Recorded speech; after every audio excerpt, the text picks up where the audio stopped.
मिसाल के तौर पे 4 औरतें काम सिर्फ एक करें। मिसाल के तौर पे उसको कभी ईद बकरीद पे भी कपड़े नसीब नहीं होंगे। मिसाल के तौर पे उसका मियाँ उसको सीधे मुंह बात नहीं करेगा। ये भी डोमेस्टिक वायलेंस है, क्योंकि ये आप मेंटली टॉर्चर कर रहे हैं एक औरत को। हमारे यहाँ एक बड़ी लॉजिक दी जाती है। बाज़ ख़वातीन वो कहती हैं कि नहीं जी, ये तो कुरान में नहीं लिखा कि सास ससुर की खिदमत करना या घर के काम करना कोई औरत की तो सिर्फ जिम्मेदारी नहीं है। एक कहते हैं ना कि ये डोमेस्टिक वायलेंस का टॉपिक है, तो हमारी हुकूमत यूं गोल गोल उसके गिर्द घूम रही है। हम टारगेट नहीं कर रहे हैं। आपने कानून का जिक्र किया और ये शिक का जिक्र किया, तो ये हमारे कानून की कमज़ोरी है कि औरतें जो है वो जाके इस डोमेस्टिक वायलेंस को रिपोर्ट नहीं करती। हुकूमत बहुत कुछ कर सकती है इस मसले की रोकथाम के लिए। जिस दिन आपकी औरत फाइनेंशियली इंडिपेंडेंट होगी, उस दिन बहुत सारे काम ठीक होंगे।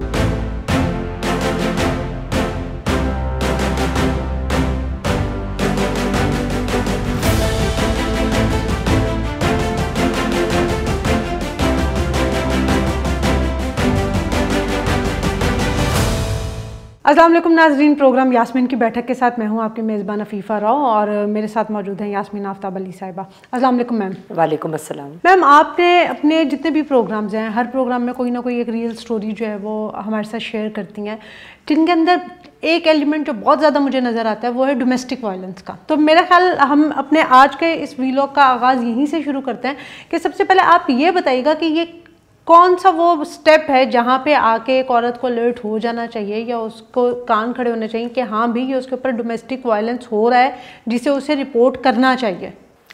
डोमेस्टिक वायलेंस सिर्फ हाथ उठाने से नहीं होती। अगर आपका शौहर, उसके घर वाले आपके साथ एक बहुत ही बदअखलाक़ी का रवैया रखते हैं। मिसाल के तौर पे 4 औरतें काम सिर्फ एक करेगी। मिसाल के तौर पे उसको कभी ईद बकरीद पे भी कपड़े नसीब नहीं होंगे। मिसाल के तौर पे उसका मियाँ उसको सीधे मुंह बात नहीं करेगा। इखलाक उसने किसी की तरफ से देखा नहीं, तो ये भी डोमेस्टिक वायलेंस है, क्योंकि ये आप मेंटली टॉर्चर कर रहे हैं एक औरत को। फिज़िकल वायलेंस जो है, डोमेस्टिक वायलेंस जो होती है, वो तो खैर हाथ उठाना, और इसमें सेक्सुअल अब्यूज़ भी आता है। गैर फितरी तरीक़े से औरत का इस्तेमाल करना या एक बेहिमाना तरीक़े से औरत का इस्तेमाल करना जो इंसानियत की ज़िम्रे में ना आता हो।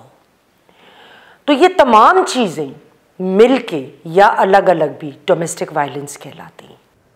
नहीं, आपने बात की कि जी अगर औरत के साथ जो है वो बराबरी का सलूक नहीं हो रहा, घर में 3-4 औरतें हैं और सिर्फ उसी से काम करवाया जा रहा है या इस तरह की सारी चीज़ें, तो हमारे यहाँ एक बड़ी लॉजिक दी जाती है। बाज़ ख़वातीन वो कहती हैं कि नहीं जी, ये तो कुरान में नहीं लिखा कि सास ससुर की खिदमत करना या घर के काम करना कोई औरत की तो सिर्फ जिम्मेदारी नहीं है।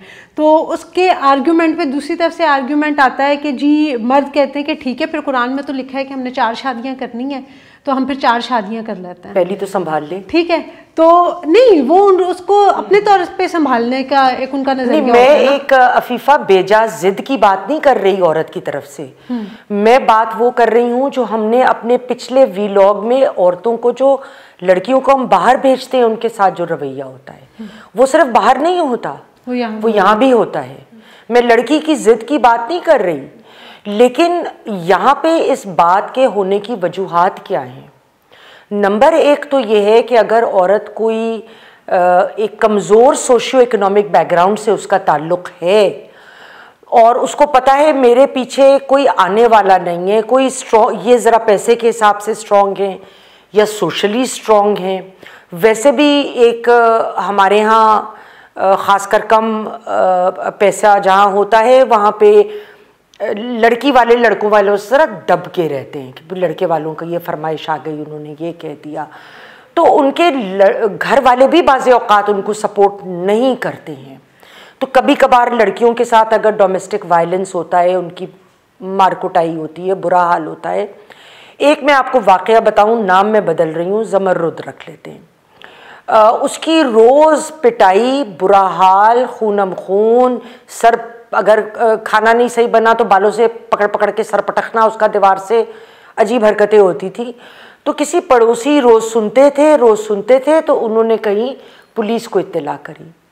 अब पुलिस जब आई, ये उन्होंने खुद हालत देखी कि उसकी क्या थी, और पुलिस के होते हुए भी वो उसका शौहर उसको लात मार दी बात करते करते, झापड़ दी, मतलब सामने नजर आ रहा है।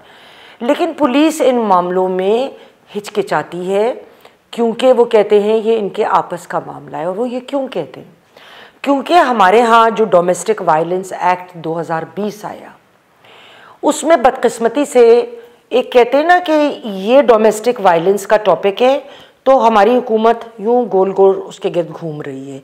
हम टारगेट नहीं कर रहे कि उसमें क्या लिख दिया कि अगर पीपीसी के तहत कोई शिक लगती है, और पीपीसी में डोमेस्टिक वायलेंस का कहीं जिक्र नहीं है बाय द वे, वैसे शिकें हैं बहुत सारी, मगर स्पेसिफिक डोमेस्टिक वायलेंस का जिक्र नहीं है, तो फिर इस एक्ट के तहत किसी को 6 माह से 3 साल तक जेल हो सकती है और 20,000 रुपया से 1 लाख तक फाइन हो सकता है। अब वो कौन सी शिकायत किसके तहत ही होगा ये वो जानते होंगे या कोई और जानता होगा? नहीं, ये जो आपने कानून का जिक्र किया और ये शिक का जिक्र किया, तो ये हमारे कानून की कमज़ोरी है कि औरतें जो है वो जाके इस डोमेस्टिक वायलेंस को रिपोर्ट नहीं करती, या एक सोशल प्रेशर होता है? क्योंकि मैंने ये देखा है कि जिस तरह से अगर आपने जो डोमेस्टिक वायलेंस की तारीफ मेरे सामने रखी है, तो ये तो हर दूसरे घर की कहानी, हर दूसरे घर की, ये हर दूसरे घर की कहानी है जिसका हर औरत को कहीं ना कहीं सामना करना पड़ रहा है। ज़मर्रुत जिसका मैंने जिक्र किया, ये आपकी बात का जवाब आगे इसमें आ रहा है कि उसने जब पुलिस ने कहा क्या ये तुम्हें मारता है पीटता है, वो तड़पी हुई थी, उसके खून बह रहा था, वो रोज़ मार खाती थी, उसने कहा हाँ ये मारता है, ये जुल्म करता है, ये करता है मेरे साथ।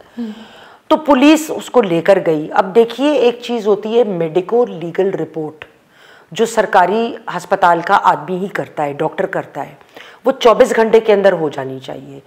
इन लोगों ने 2 हफ्ते लगा दिए मेडिको लीगल रिपोर्ट के लिए, और फिर इसको कहा गया कि वो ज़ख़म तो इतने गहरे नहीं थे। अरे कमबख्त, ज़ख़म भर गए ना तब तक, और हड्डी पसली टूटी होती तो वो पता चलता है कि हड्डी पसली टूटी हुई है।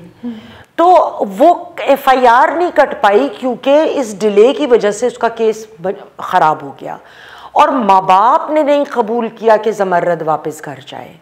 उन्होंने कहा हमारी एक बेटी और है, लोग क्या कहेंगे, लड़की ने पुलिस में रिपोर्ट कराई है, ये तो बड़ी गलत बात है, दूसरी को कौन ब्याह के ले जाके जाएगा। आज भी वो एक शेल्टर होम में है अपने 8 साला बेटे के साथ, 3 साल हो चुके हैं इस वाक़े को। तो ये चीज़ जो होती है हमारे यहाँ, और फिर पुलिस भी सीरियसली नहीं लेती। एक तो उनके पास एग्जैक्ट कवानीन की कमी, दूसरा वो कहते हैं कि वो आप वाली बात के ये छोटी मोटी बातें तो भाई अपने खुद ही तय कर लो, घर जाओ, इसमें वो लोग घबराते हैं आते हुए कि तो आपस का मामला है, घरेलू मामला है।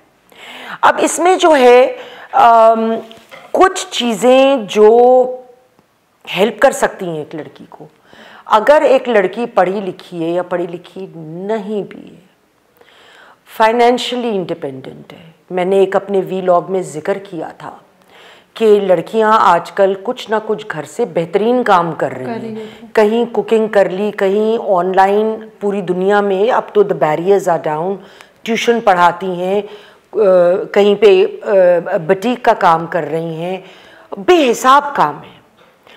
तो वो अगर फाइनेंशियली इंडिपेंडेंट हो और उनके ऊपर ये प्रेशर ना हो कि मैं इधर से निकल के जाऊंगी किधर, मेरे बच्चों को कौन संभालेगा, तो एक वो भी बड़ा फैक्टर होता है कि वो जान खलासी लेके और अपने पैरों पे खड़ी हो सकती है।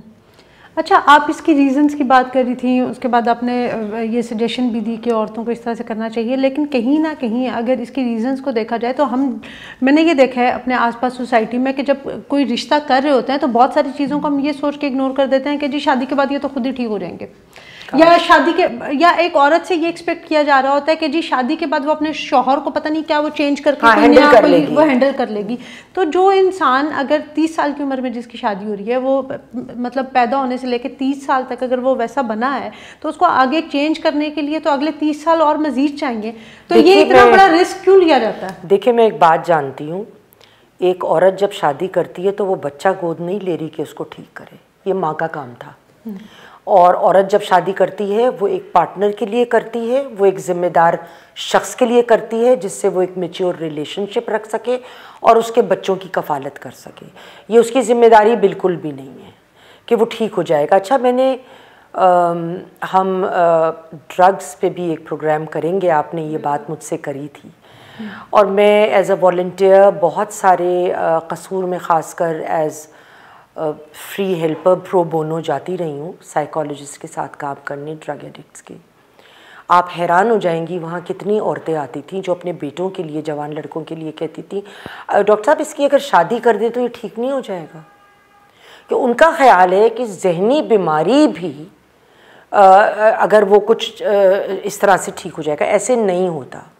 लेकिन हाँ, हुकूमत बहुत कुछ कर सकती है इस मसले की रोकथाम के लिए। अगर एक कानून प्रॉपर हो, जो फिल वक्त हमारे पास नहीं है, और फिर उसकी इम्प्लीमेंटेशन सख्त हो। मतलब ये हमारे हर दूसरे घर का मसला है, लेकिन कानून नहीं है। अब अगर एक तो कानून ढंग से बनाया जाए ना, डोमेस्टिक वायलेंस का नाम लो यार। अगर यहाँ पे नाम लेंगे तो ये नहीं हो जाएगा कि हमारी औरतें तो बेमहार हो गई, बेमहार हो जाएंगी, वो तो ये हो जाएगा, वो तो झूठ बोलेंगी, वो तो ये करेगा, वो भी एजेंडा हो जाएगा। हाँ, वो एक और मैंने ये देखा है कि बाज़ औक़ात ऐसी बातों की सबसे ज़्यादा मुखालफत भी औरतें करती हैं। तो इसमें जो गवर्नमेंट को चाहिए, क्योंकि हर लेवल पे पहले एक तो लॉ का दुरुस्त होना, नंबर 2 उस लॉ की इम्प्लीमेंटेशन सही होनी। और इम्प्लीमेंटेशन कैसे सही हो सकती है? देखिए, हम लोग जाते हैं, ये केस जाएगा थाने में। अब थाने में बैठा है एक SHO है, उसका AS है या जो भी हैं लोग हैं, वो लोग चोरी चकारी और मुख्तलिफ मामलात को डील करने के आदी होते हैं। ये ज़रा मामला सेंसिटिव नौइयत का होता है और औरतें बहुत खुलकर, उनके लिए डिफ़िकल्ट होता है कि जी अच्छा, मेरे मियाँ ने during or even sexual relationship में मुझे किस तरह मेरे साथ ज़्यादती करी, किधर किधर मुझे नुकसान पहुंचाया, क्या मेरे साथ हुआ, दिन में क्या होता है मेरे साथ। वो एक औरत के साथ शायद बेहतर फील करें और कंफर्टेबल फील करें।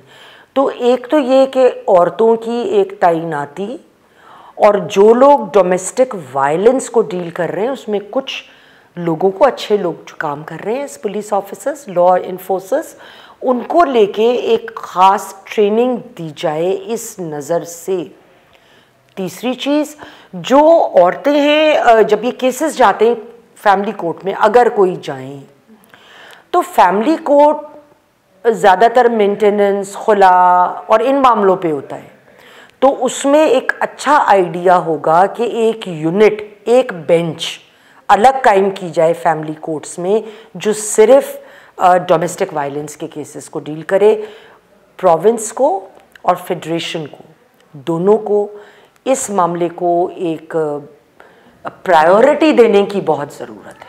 आपने कोर्ट्स की बात की, जो एक नॉर्मल ऑब्जर्वेशन मैंने देखी है इस तरह के मतलब सोशल जो केसेस होते हैं उसमें, कि हमारे यहाँ पहले तो लॉयर्स की कोशिश होती है कि या तो ऑफ द कोर्ट जो है वो बाहर ही कोई आपस में सेटलमेंट इनकी करवा दें और ना इस तरह के केस को ज़्यादा परसू ना किया जाए, और उनकी कोई सुलह सफाई करवा देते हैं, फिर वो मामला चला जाता है घर पे। मैं इधर आपको टोकूंगी, आजकल लॉयर्स ये नहीं करते, नहीं मैं आ रही हूँ। या फिर ये होता है, या तो इस तरह के लॉयर्स हमें नजर आएंगे कि वो मामला सुलह सफाई की तरफ लेके जाने की बात करते हैं, या फिर लॉयर्स का ही और हमारे कोर्ट वालों का इस तरह का सलूक होता है कि औरत या मर्द जो भी हो, वो मतलब उसके सर दर्द बन जाता है कि जी अब इस केस को वो निपटा कैसे जाए, इसकी तारीखों से, पेशियों से जान उसकी एक बड़ी वजह अफीफा ये भी होती है कि अगर हल्की फुल्की कोई चपेड़े मारी गई हो या घर में बदसलूकी की गई हो तो सब घर वाले एक तरफ आएंगे, इसकी गवाही देने कौन आएगा? You need witnesses.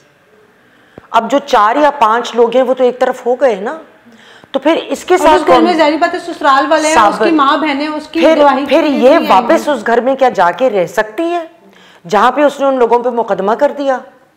तो ये बहुत सारे मामलात को लोग देखते हैं। इसीलिए मैं हमेशा ये समझती हूँ कि चाहे तो ये मसला हल हो ही नहीं सकता, नहीं हो सकता है। अगर आप अपनी लड़की को बहुत लंबी चौड़ी कोई तालीम नहीं दे सकते, उसको किसी हुनर से इक्विप करें, ये बहुत ज़रूरी है, जिससे वो अपनी रोज़ी रोटी कमा सकें। जिस दिन आपकी औरत फाइनेंशियली इंडिपेंडेंट होगी, उस दिन बहुत सारे काम ठीक होंगे। और जिस दिन आपने 2-4 ऐसे खबीस लोगों को फाहे लगाया, उस दिन बाकी वैसे ही सीधी हो जाएंगे। मैडम तो फाहे लगाने की बात कर रही हैं, हालांकि जो इन्होंने खुद सज़ा बताई वो तो कोई 1 आधा साल और चंद महीने हैं। लेकिन खैर इस तरह के जो है ना वो लॉ प्रैक्टिस करने वाले लोग भी हैं और लीगल ओपिनियन देने वाले, तो हम कोई ना कोई बेहतरी की उम्मीद कर सकते हैं। अल्लाह करे कि ये मामला बेहतर हों, हमारी औरतें बेहतर ज़िंदगी गुजारें, हमारे जो फैमिली यूनिट्स हैं वो बेहतर तौर पर फ्लरिश करें। इसी उम्मीद और दुआ के साथ जो है वो आज के प्रोग्राम के लिए मैं आपसे इजाज़त चाहूँगी। वीडियो आपको पसंद आई हो तो लाइक ज़रूर कीजिएगा, शेयर कीजिएगा, कमेंट में अपनी राय से हमें ज़रूर आगाह कीजिएगा। अंटिल द नेक्स्ट टाइम, अल्लाह हाफ़िज़।